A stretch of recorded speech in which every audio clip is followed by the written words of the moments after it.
I might begin by telling you, young people, about the way bishops dress. This is what is known as a choir dress. It is used formally in churches. Then we have another dress, which is really for social purposes, the black cassock and a long scarlet, purple, red garment called a ferriola that reaches all the way to the knees. I was once giving a lecture in Cleveland, and I arrived just a short time before the lecture, and I had nothing to eat, so I asked the members of the committee if they would go with me to the dining room while I had a glass of milk and some graham crackers. And I was dressed in this black cassock and long ferriola. The waitress, in the early flirties, took the orders of the men that were with me, and then she looked at me and she said, "Well, Cock Robin, what will you have?"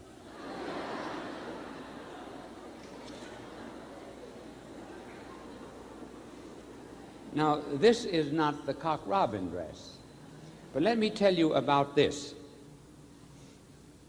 This is called a rochet, R-O-C-H-E-T, rochet. It is, you see, linen down to the waist and then lace to the knees.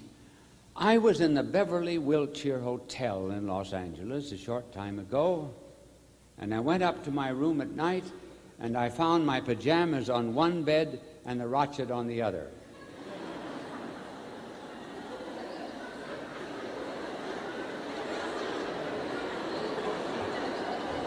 I know it takes a little time to get that, but you do.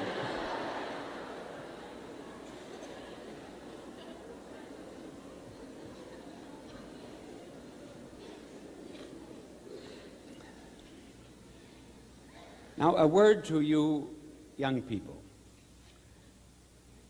It is very hard for you to realize that your parents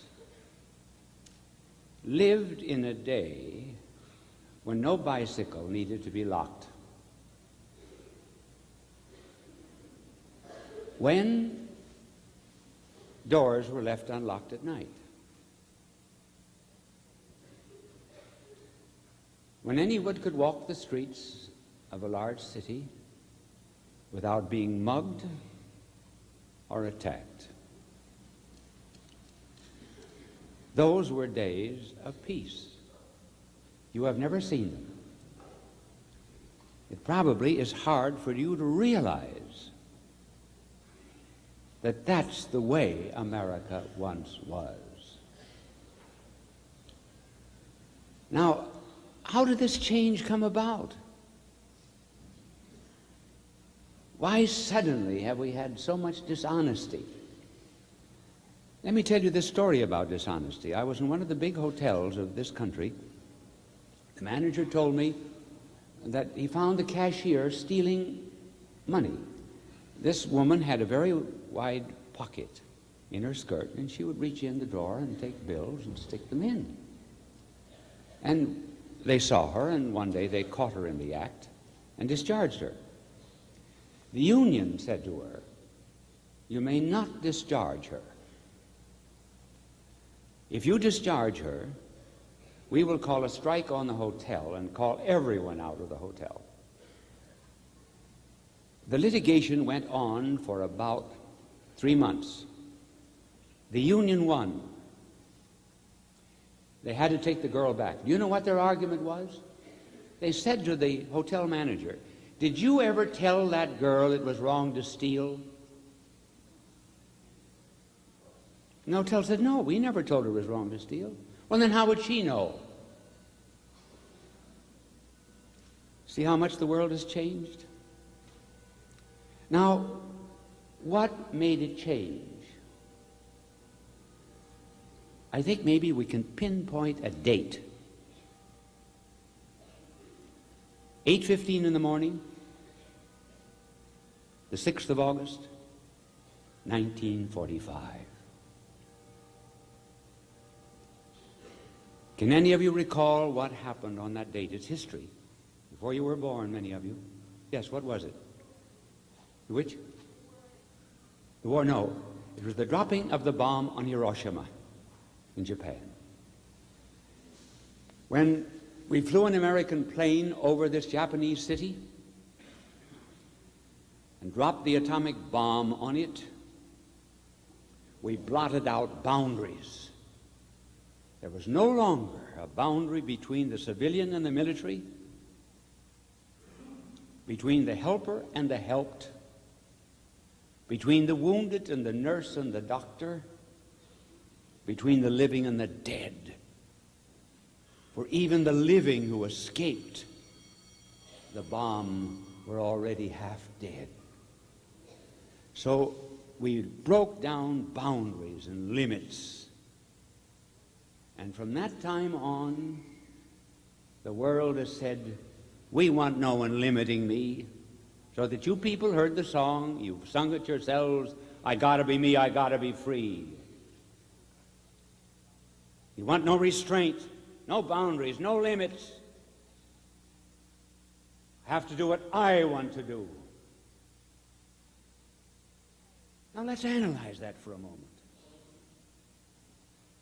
Is that happiness? I gotta be me? I've got to have my own identity? Are any of you on a basketball or football team? You can't be yourself, you've got to live for a team. The coach of the Oakland Raiders, Coach Madden, told me, he said, what's happening to our Catholic schools? He said, I have boys from Catholic colleges coming to my football team, and they say, I got to do my thing. How am I ever going to have a football team? Everybody has to do his thing. A team means doing the other person's thing.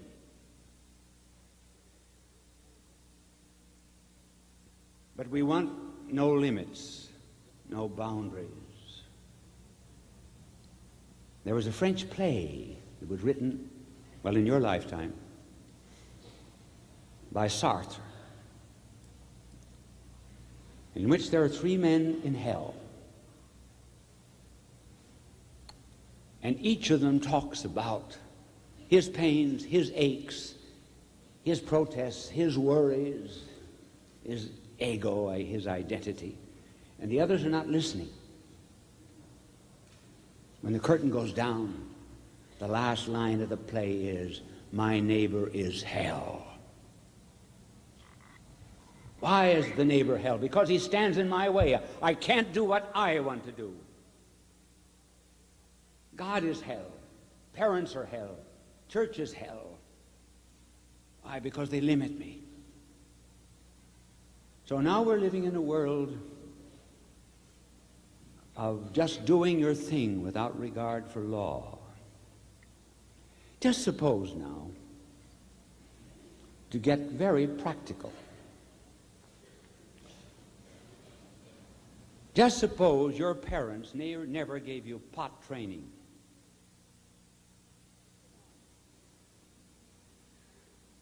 Think it out. You've got to do your thing.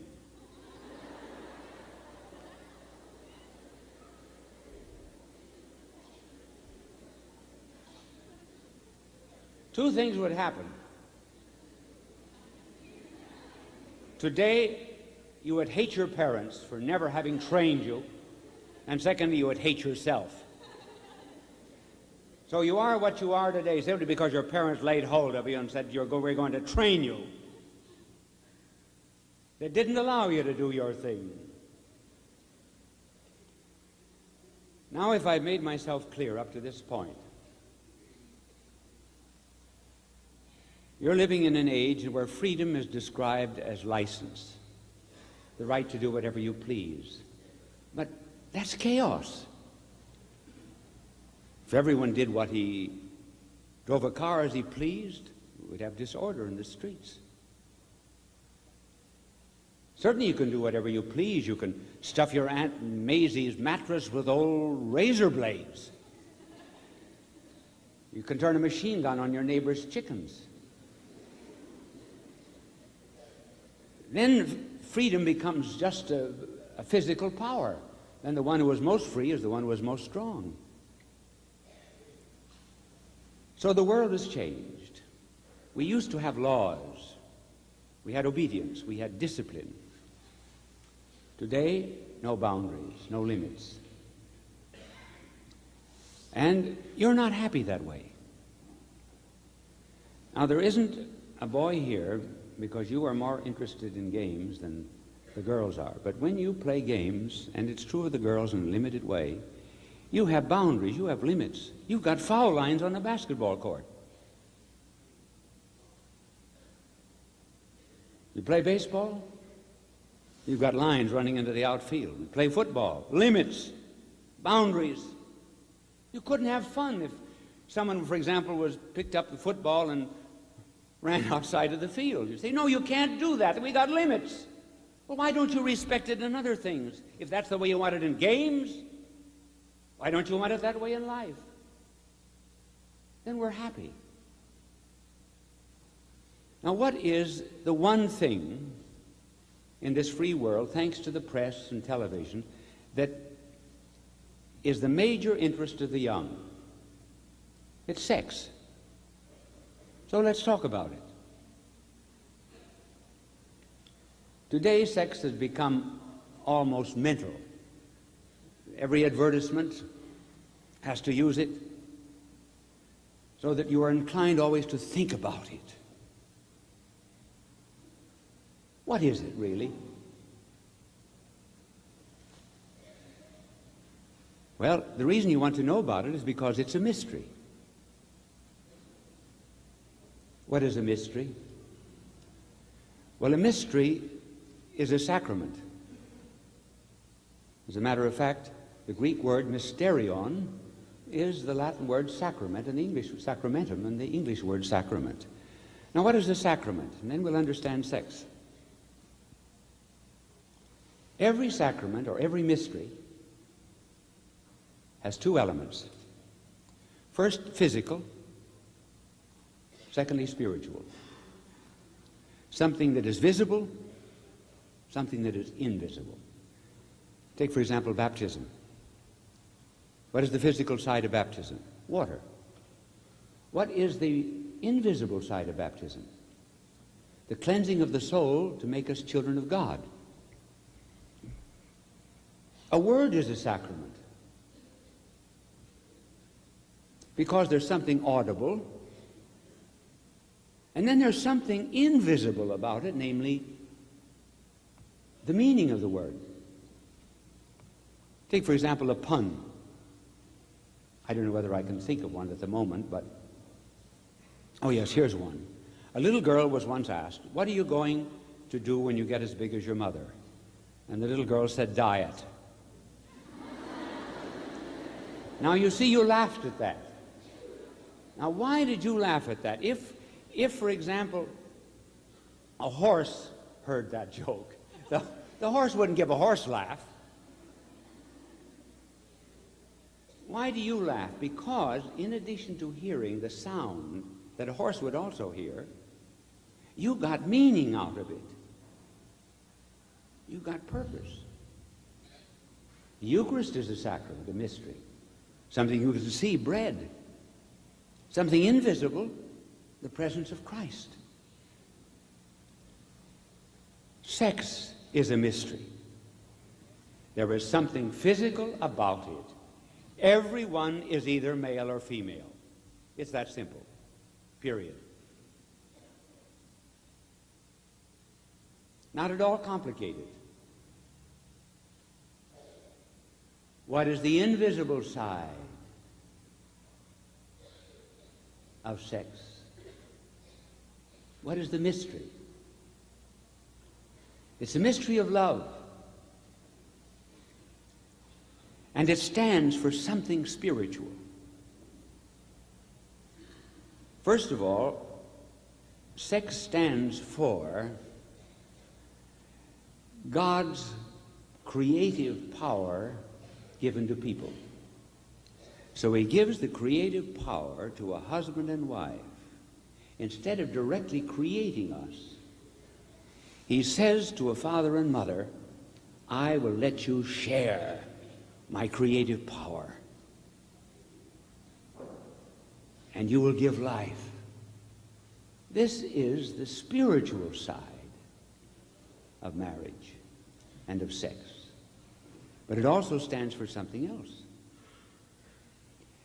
When you girls and boys get older, someday you'll hear come to the altar.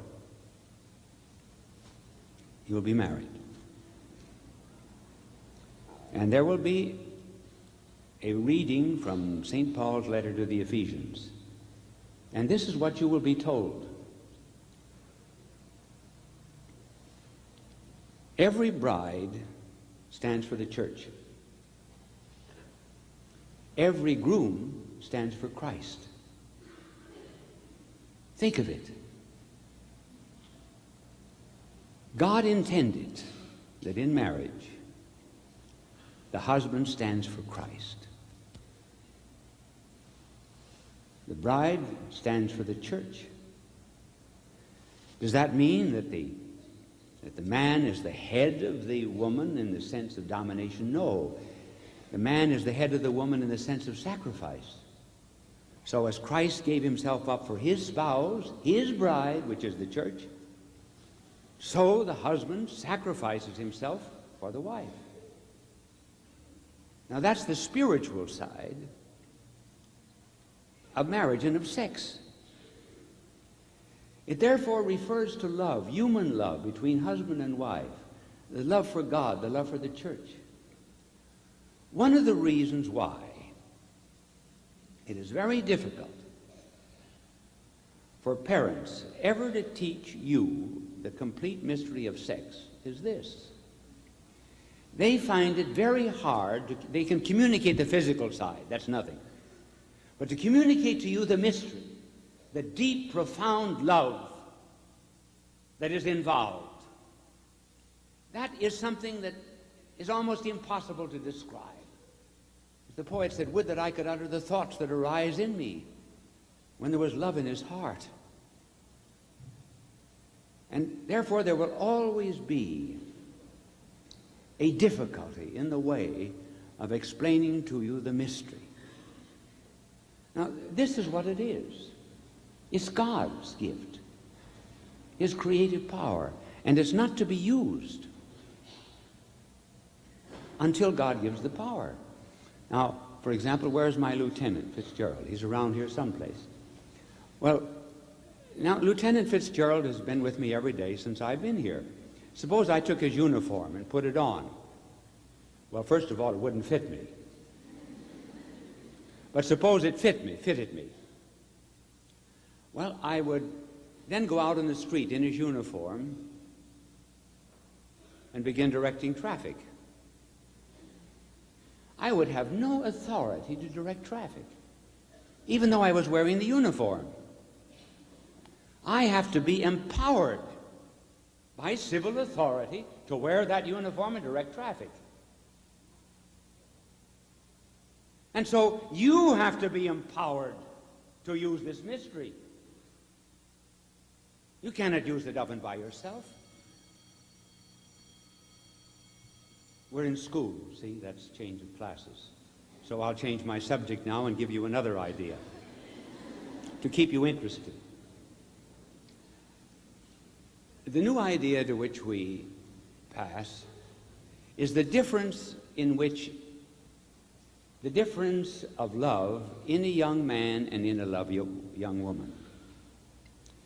Now, I hope I can impress you boys and you girls with this difference. It'll say particularly you girls. There's a world of difference in which a man loves a woman and a woman loves a man.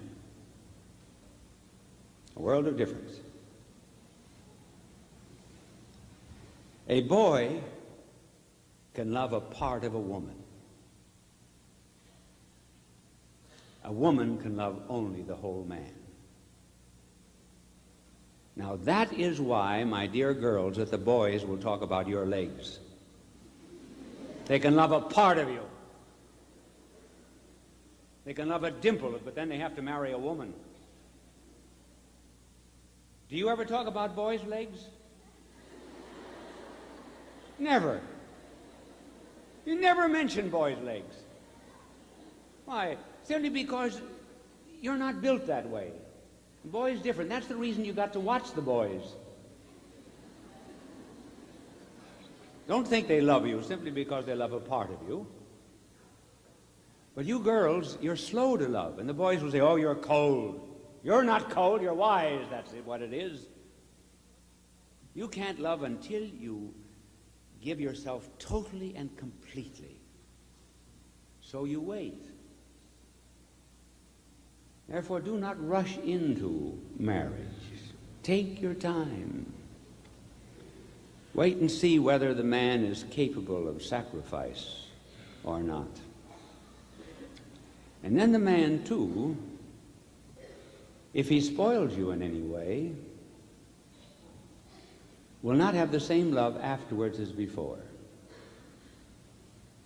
There's an interesting story in the Scripture, and that is always the place to go for wisdom in understanding human actions.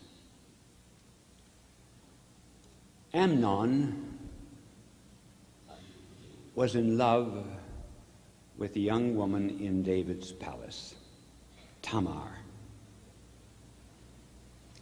And Amnon one day pretended he was sick. And he asked Amnon to bring him some cakes. Amnon brought the cakes. Tamar brought the cakes. Then Ammon assaulted Tamar. And then he said to her, now get out. And he called the servants, lock the door, send her away. And Scripture says, the hate with which he hated her was greater than the love with which he had loved her. In other words, he knew he was guilty. He had spoiled something. He had plucked a young blossom. And he projected the guilt to her as if she herself were guilty. A young girl told me once that a boy had ruined her, and on the way back, he gave her a lecture on, you got to watch out for boys. They're not good. They'll pretend they love you. He was trying to escape his guilt. So now we have learned that there's a world of difference between how a man loves and how a woman loves. And wait until you're wise and you're mature. And incidentally, we have a very long maturity. Did you know it in the United States? I think we have the longest juvenility in the world. The Jews, for example, had about the age of 13. Today, you are a man. Yesterday, you were a boy. Now you're growing. But we have people going back and forth from juvenility to maturity and crossing and recrossing the line. So wait until you mature in judgment. And finally,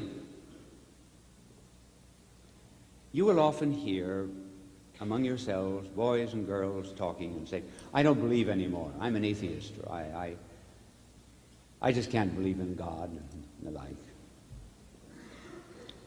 Do not argue with them. I will give you a rule that will help you very much in life. Never pay very much attention to what people say. Pay attention to why they say it. What are they covering up? I was instructing a stewardess on an international airline. And I got up to the subject of confession, and she said, now I'll never go to confession after hearing this instruction. I refuse to become a Catholic. Well, I said, take one more lesson. And then at the end of that instruction, you may discontinue. Well, at the end of the next instruction, she was in a veritable craze. She shrieked, screamed, Let me out of here. Now I'll never be a Catholic. I said, my dear girl, there's no proportion whatever between what you have heard and the way you're acting. Have you had an abortion? She said, yes. She finished instructions. I later witnessed the marriage and baptized the baby. Do not pay attention to what people say. Why do they say it? Why was she attacking confession? It was her way of escaping her inner guilt, blaming it onto the sacrament. And when you hear young people say, I'm atheist and so forth, do not argue about their faith. Look into their morals. How are they living? That's the important thing. And hence our blessed Lord said, blessed are the clean of heart, the pure of heart, for they shall see God. Purity gives us vision. If the window is dirty, the light cannot come in. If our morals are bad, then the faith and the light of God cannot come into us. So keep yourselves clean. Now, you're wonderful young people. And I trust that the Holy Spirit will inspire you to recall some of the things that I've talked to you about today. I've been very frank. And I assume your goodness, and that you'll always be good. And for you girls, may I say that there is such a thing as the Apostolate of Beauty. The Apostolate of Beauty. Do not be ashamed to think of that. You're young, attractive, but the mere fact that you're young, you're vivacious.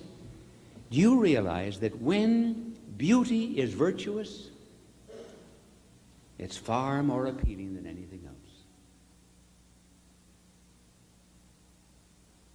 You recognize that I have power. The good Lord has given me the power of word, but he's given to you this other power.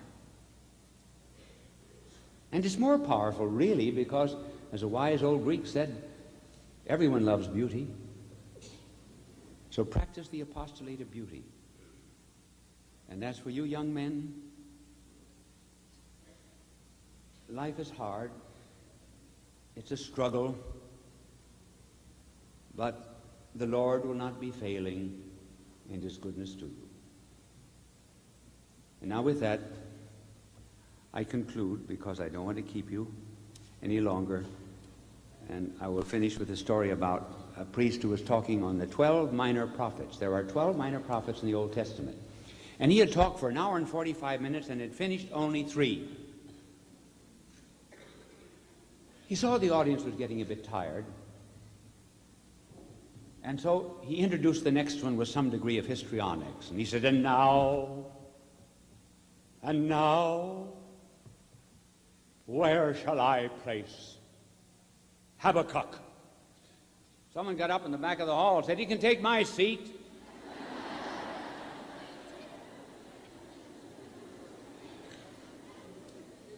You're free now. The Lord love you and bless you and keep you good, because you're going to make the church in the next 30 years. And we depend on you. Thank you, and God love you.